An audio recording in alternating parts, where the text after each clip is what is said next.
Salut les amis, j'espère que vous allez bien. Alors aujourd'hui, je voudrais être un petit peu plus intime avec vous, parler de choses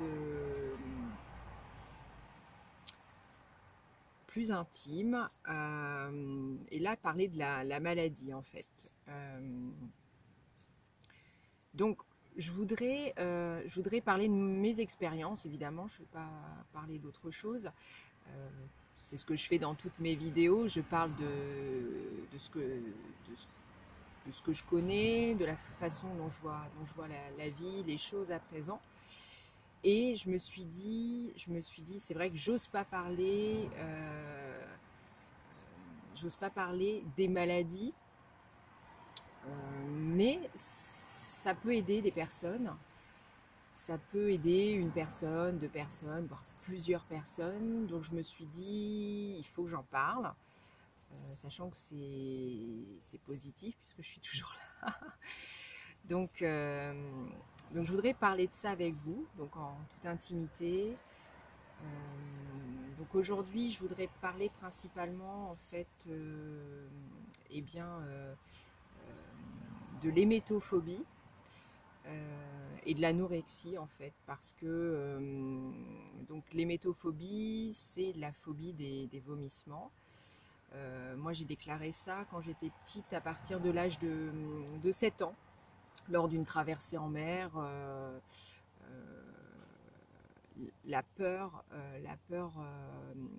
Enfin, le bateau était, enfin, la mer était très agitée, donc le bateau était, voilà, tanguait beaucoup, etc. Et à 7 ans, j'ai eu peur. Tout le monde était malade dans le bateau, et du coup, ça m'a déclaré l'hémétophobie, la peur des vomissements. Et quand on a peur des vomissements, ceux qui sont hémétophobes le savent bien, ils vont devenir anorexiques parce que par peur de vomir, on mange plus rien. Voilà, donc c'est assez grave, et voilà, c'est vivre constamment dans la peur. C'est très très difficile. Euh, donc là, au jour d'aujourd'hui, j'ai 42 ans, et j'ai réglé cette phobie. Alors oui, je vais pas vous dire que j'aime les vomissements, mais j'ai réglé cette phobie. Euh, j'ai compris beaucoup de choses. Alors il faut du temps, il faut du temps. Moi, je dirais que quand on déclare une phobie, c'est vrai que la première chose qu'on fait souvent, c'est d'aller voir un médecin, d'aller en parler, et c'est très bien. Je pense qu'il faut commencer par ça, par consulter, voir son généraliste qui va nous orienter vers un psychiatre. Donc moi, j'ai vu des années un psychiatre, donc ça m'a beaucoup aidé. Mais je dirais que c'est pas du tout la seule. Voilà, il faut pas s'arrêter à ça. Voilà, faut pas s'arrêter à ça. Euh, alors après, ce qui est compliqué, c'est que comme on mange plus, moi je mangeais quasiment rien. Je mangeais quelques carottes râpées et quelques morceaux de pommes, et encore pas tous les jours. Alors ce qui est compliqué, c'est quand on mange plus après. Alors quand ça arrive à des petits enfants comme ça, il faut aller voir un pédiatre. Je pense que c'est important d'aller voir un pédiatre. Et puis, moi, ce qui m'a sauvé la vie, entre guillemets, je dis bien, ce qui m'a sauvé la vie, c'est qu'il y a un médecin qui m'a prescrit du magné-B6, donc du magnésium. Et ça, plus la thérapie, plus je remercie ma maman aussi, qui a été hyper, enfin voilà, dans l'amour total, donc ça m'a beaucoup aidé. Donc être entouré, voir un psy, ouais, se renseigner pour prendre ouais, du magnésium. Moi, ça m'a sauvé la vie. Et, euh, et moi, je dirais avec le recul aussi la méditation. parce que moi je médite depuis 2015, mais je dirais que c'est voilà, ça sauve la vie, quoi, la méditation. Ça sauve des maladies, de la dépression, ça sauve vraiment.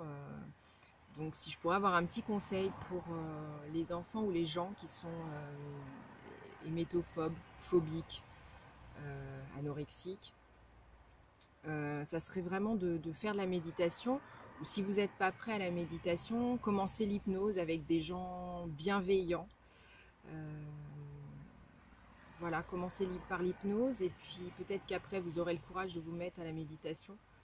Mais ça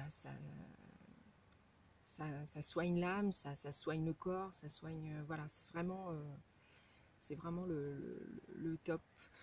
Voilà les petits conseils que je peux vous donner, les amis. Voilà, c'est mes conseils. Après, il y a certainement d'autres choses. Euh, Moi, je dirais que on m'a donné beaucoup de traitements, on m'a donné beaucoup de traitements médicamenteux. Au début, on peut peut-être pas faire sans, mais avec le temps, avec d'autres béquilles comme l'hypnose, la méditation, tout ça, on peut peut-être s'en passer et aller vers des plantes aussi, aller voir des naturopathes, de bons naturopathes pour avoir des plantes au lieu de médicaments, ça serait bien.